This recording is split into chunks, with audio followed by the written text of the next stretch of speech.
Okay, my name is Rachel Frazier, and I teach fourth grade math at Hyman Elementary in Knott County. And this year, I got a grant for iPads and robots for my classroom. My objectives were to participate in group projects using coding and to use the technology to create new content for our classroom. So integrating technology, of course, is a must now. And the question is, how can we integrate it into our classrooms and still keep it within our content?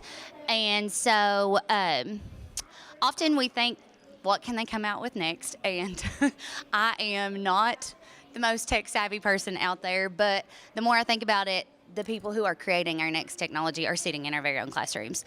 So they know it better than we do. Like she said before me, they teach me more about the technology than what I can really teach them about the technology. So it's my job to more so integrate it into what they're trying to learn in the classroom. So what is coding? Coding simply means to just write codes. Computers don't interact with our language, so they are trying to create something for it to read. And then I actually learned this time around that coding and programming are two totally different things. So programming comes into the picture. What is programming? And that's for it to run without any errors. And that's kind of where the learning goes on.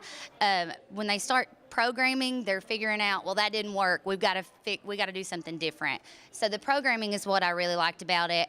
A programmer creates things, they develop logic, and it analyzes a problem. So I found this cute little slide for 10 reasons to teach coding, and my main one is over here on 8 and 9, or 7, 8, and 9. So 7, it teaches problem solving and critical thinking skills, and that's a really big one for the classroom. Large part of future jobs. I mean, that's what all of our jobs are coming to, and I actually have a field trip coming up in a couple of weeks to where they can actually see where coding is a job. So through KET, we get to go there and see how what we're learning in the classroom relates to a job. And then number 9, coding develops teamwork and collaborative skills, and that one was a big one for us this time because I've learned that we need to work on some team building skills in the classroom with how we were doing coding this time. So some data that I collected before I even started, 60% of math and science jobs are computing jobs. Well, only 2% of today's college students are in that area.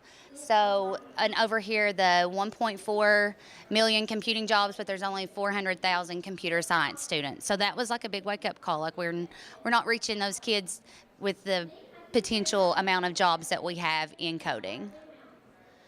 So what I got was the SPRK Plus and the Sphero Minis. The SPRK Plus was the Sphero EDU, and the main reason I just got one SPRK Plus, and that one allows you into the Sphero community. So it has lesson plans already on there. It's got activities you can already do with them. And you can even like assign different things to different groups of kids to do on there.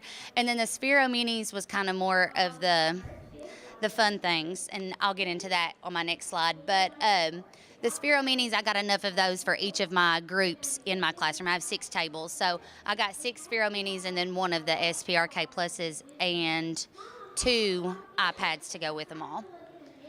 My plan of action, my Sphero EDU was my main resource we used. It taught students the basics of coding, but it also gave them the opportunity to drive and create their own resources. And so you can see on my far picture over here, they had to create that code of what the robot would do. The middle one was kind of some different activities they could do, and then you've got lesson plans, and then you've got a picture of them in my classroom actually using it with fractions that day for centers. The Sphero Play we used a lot with incentives. We used them in the centers. You can see they built different mazes, and then they had to drive the robot to the different shapes that they were learning about. And then you've got different drive modes on there. There was like a funny, you can make faces. You can drive the robot just making faces, and the iPad would pick up your different facial features. It was really cool. And then you've got other ones like the games are with the Sphero Play, so the smaller ones. My evaluation, we kept a technology log. They had a traffic light reflection. How did they like it? How did they not like it? We got a lot of, it was really hard, but I want to do it again. So, and it was difficult to figure out, but the more that they played with them, the better they were at it. Strengths and limitations, student engagement, of course, was our main thing. And they were participating in that productive struggle. I like productive struggle in math. I like for them to try to figure things out on their own. And then they were asking better questions with this, but the number of iPads kind of limited how it could be used. So I definitely need more iPads in the future. My next step, of course, obtaining more of the SPRK Plus, creating more resources, and then purchasing accessories. So my plan was to use it a lot with measurement and data, but you had to have a certain kind of tape or a certain thing that you had to buy with the SPRK Plus. So next time I'll have to add that one in there. That's all. Any questions? Okay, thank you.